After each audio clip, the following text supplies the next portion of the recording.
بسم اللہ الرحمن الرحیم باب شدت الزمان حدیث نمبر 4035 حدثنا غیاث بن جعفر الرحابی انبأنا الولید بن مسلم سمعت ابن جابر یقول قال سمعت ابا عبد ربه یقول سمعت معاویۃ یقول سمعت النبی صلی اللہ علیہ وسلم یقول لم يبق من الدنیا الا بلاء وفتنہ۔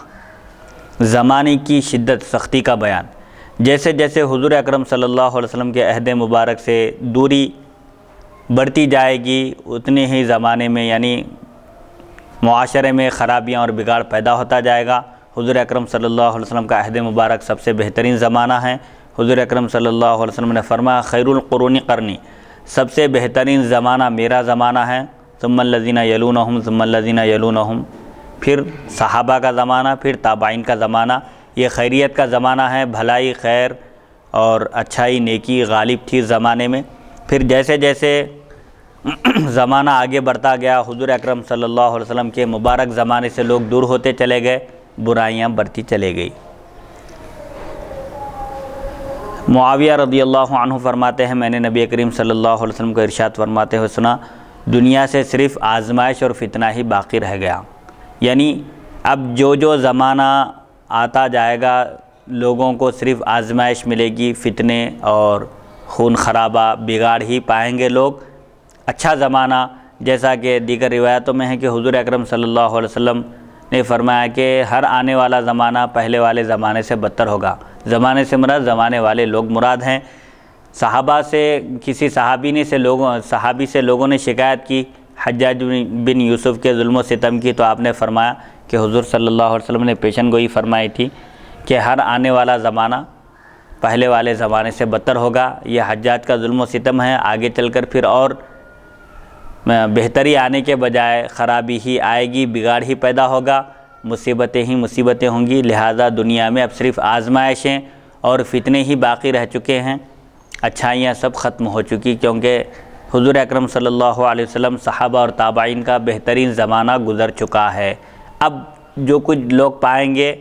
وہ یا تو مصیبتیں ہوں گی، آزمائش ہوگی یا فتنے ہوں گے۔ ہر زمانے میں فتنے رونما ہوتے رہیں گے۔ حدیث نمبر 4036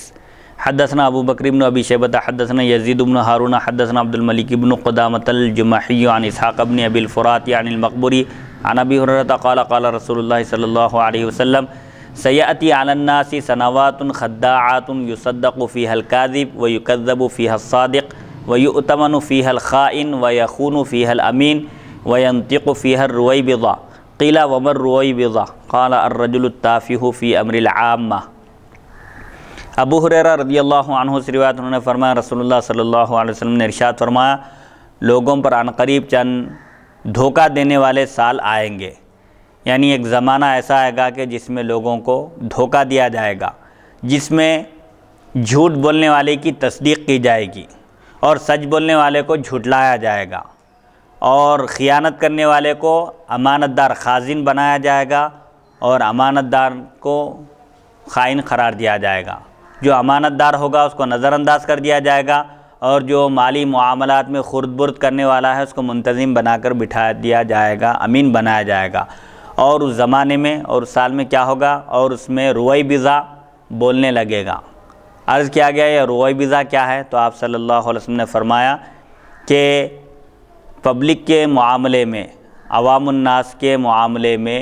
معمولی درجے کا آدمی جس کو عقل بھی نہیں ہوگی وہ بھی لب کشائی کرے گا اور انتظامات میں دخل اندازی کرے گا۔ آج حکومت کے بڑے بڑے عہدوں پر پوسٹوں پر ایسے ہی لوگ بیٹھے ہوئے ہیں جن کے اندر سمجھداری سمجھ بوجھ نہیں ہے اور وہ انتظامات کے کفیل بنے ہوئے ہیں۔ اس زمانے کی حضور صلی اللہ علیہ وسلم نے پہلے ہی پیشن گوئی فرما دی کہ لوگوں پر ایک ایسا زمانہ آئے گا جس میں دھوکے بازی زیادہ ہوگی، لوگ ایک دوسرے کو دھوکہ دیں گے۔ سنوات خداعات وہ سال دھوکہ دینے والے ہوں گے، یعنی اس زمانے میں رہنے والے، اس سن میں زندگی گزارنے والے لوگ ایک دوسرے کو دھوکہ دیں گے، ایک دوسرے کو دھوکہ دے کر زندگی گزاریں گے، اور جھوٹ بولنے والے سے کہا جائے گا کہ تو سچا ہے، جھوٹی خبریں پھیلانے والے کی تصدیق کی جائے گی، اور جو سچ بولنے والا ہوگا اس کو جھوٹا کہا جائے گا، اس کو نظر انداز کر دیا جائے گا، اس کی بات کی طرف توجہ نہیں دی جائے گی۔ اور جو خیانت کرنے والا ہوگا، مالی معاملات میں فائنینشیل میٹر میں جو خرد برد کرنے والا ہوگا اس کو امین بنایا جائے گا، خازن بنایا جائے گا، مالی معاملات کی ذمہ داری سونپی جائے گی، اور جو امانت دار ہوگا اس کو نظر انداز کر دیا جائے گا، اس کو خائن کہا جائے گا، اچھے کو برا کہا جائے گا، برے کو اچھا کہا جائے گا۔ اور ایسے اشخاص بھی بولنے لگیں گے، لب کشائی کریں گے، جن کو زیادہ سمجھ بوجھ نہیں ہوگی، عقل نام کی کوئی چیز نہیں ہوگی، ایسے لوگ عوام کے اور پبلک کے معاملات کے انتظامات میں مداخلت کریں گے، دخیل بن جائیں گے، دخل اندازی کریں گے۔ یہ حضور اکرم صلی اللہ علیہ وسلم کی پیشن گوئی ہے، اور تقریباً زمانے کے حالات ایسے ہی ہیں کہ جو سچا ہے اس کو نظر انداز کیا جاتا ہے، جو جھوٹ بولتا ہے اسی کو بڑھا چڑھا کر پیش کیا جاتا ہے، اور مالی معاملت میں بھی خیانتیں، جیسا کہ اخبارات میں بھی اسکیم وغیرہ سامنے آتے ہیں، جو وزیر فائنانس ہوتے ہیں اور جو حکومت کے بڑے بڑے پوسٹوں پر، عہدوں پر فائز ہیں، ایسے لوگوں کے گھپلے عوام کے سامنے آتے ہیں۔ حدیث نمبر 4037، حدثنا واصل بن عبد الاعلی حدثنا محمد بن فضیل عن اسماعیل الاسلمی عن ابی حازم عن ابی ہریرہ قال قال رسول اللہ صلی اللہ علیہ وسلم والذی نفسی بیدہ لا تذهب الدنیا حتی یمر الرجل علی القبر فیتمرغ علیہ ویقول یا لیتنی کنت مکان صاحب هذا القبر ولیس به الدین الا البلاء۔ ابو ہریرہ رضی اللہ عنہ سے روایت انہوں نے فرمایا، رسول اللہ صلی اللہ علیہ وسلم نے ارشاد فرمایا، قسم ہے اس ذات کی جس کے قبضہ قدرت میں میری جان ہے، دنیا اس وقت تک ختم نہیں ہوگی جب تک کہ آدمی کسی قبر کے پاس سے گزرے اور اس پر لوٹے اور یہ کہے کاش کہ میں اس قبر والے کی جگہ ہوتا۔ اور یہ چیز دین کی وجہ سے نہیں ہوگی بلکہ دنیا کی آزمائش اور مصیبت کی وجہ سے وہ یہ کہے گا۔ حضور صلی اللہ علیہ وسلم فرماتے ہیں، اللہ کی قسم کھا کر آپ فرماتے ہیں کہ دنیا اس وقت تک ختم نہیں ہوگی، ایک ایسا وقت بھی آئے گا کہ آدمی قبرستان کے پاس سے گزرے گا، اس کا گزر ہوگا کسی قبر کے پاس سے، تو وہ رک کر کہے گا کاش کہ میں اس قبر والے کی جگہ ہوتا۔ مطلب یہ ہے کہ کاش کہ میں اس دنیا سے ختم ہو چکا ہوتا، مر چکا ہوتا۔ یہ کیوں کہے گا؟ وہ دینداری کی وجہ سے، اسلام کی وجہ سے نہیں، بلکہ وہ جو مصیبتیں دیکھے گا، آزمائش جو دنیا کے اندر جو خرابی پیدا ہو چکی ہے، جو آزمائشوں کا دور ہے، مصیبتیں جو آ رہی ہے اہل ایمان اہل اسلام پر، اسلام کی حفاظت جو مشکل ہوتی جائے گی، اس کی وجہ سے یہ کہے گا کہ کاش کہ میں مر چکا ہوتا، دنیا میں میرا نام و نشان نہ ہوتا، تو میں ان فتنوں سے، بلاؤں سے، آزمائشوں سے محفوظ رہتا۔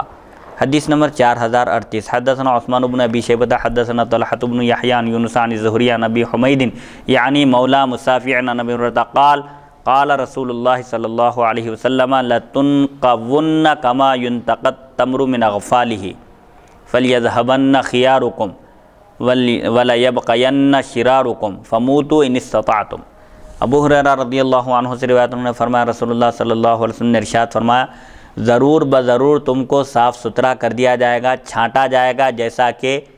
اچھے کھجوروں کو خراب کھجوروں سے الگ کیا جاتا ہے، جس طرح اچھے اور خراب کھجوروں کو چھانٹا جاتا ہے، الگ کر دیا جاتا ہے، ایسے ہی تم کو بھی بالکل الگ کر دیا جائے گا۔ جو برے ہیں وہ برے ایک طرف ہو جائیں گے، جو اچھے ہیں ان کو الگ کر دیا جائے گا۔ بس ضرور بضرور تم میں اچھے لوگ ختم ہو جائیں گے، انتقال کر جائیں گے، اس دنیا سے رخصت ہو جائیں گے، اور ضرور بضرور تمہیں کے بدترین لوگ باقی رہیں گے۔ اگر تم مر سکتے ہو تو مر جاؤ۔ یعنی ایک ایسا زمانہ آئے گا، صحابہ کا زمانہ بالکل خیریت کا زمانہ تھا، بہتری اور خیر بھلائی غالب تھی، سب اچھے لوگ تھے۔ پھر صحابہ کے بعد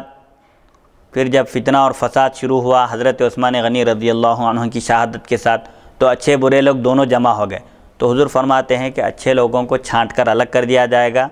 کیسے؟ جو اچھے لوگ ہوں گے وہ دنیا سے رخصت ہو جائیں گے، اور جو برے لوگ رہیں گے وہ باقی رہ جائیں گے۔ اب ان کے درمیان تم زندگی اگر آسانی سے گزار سکتے ہو تو ٹھیک ہے،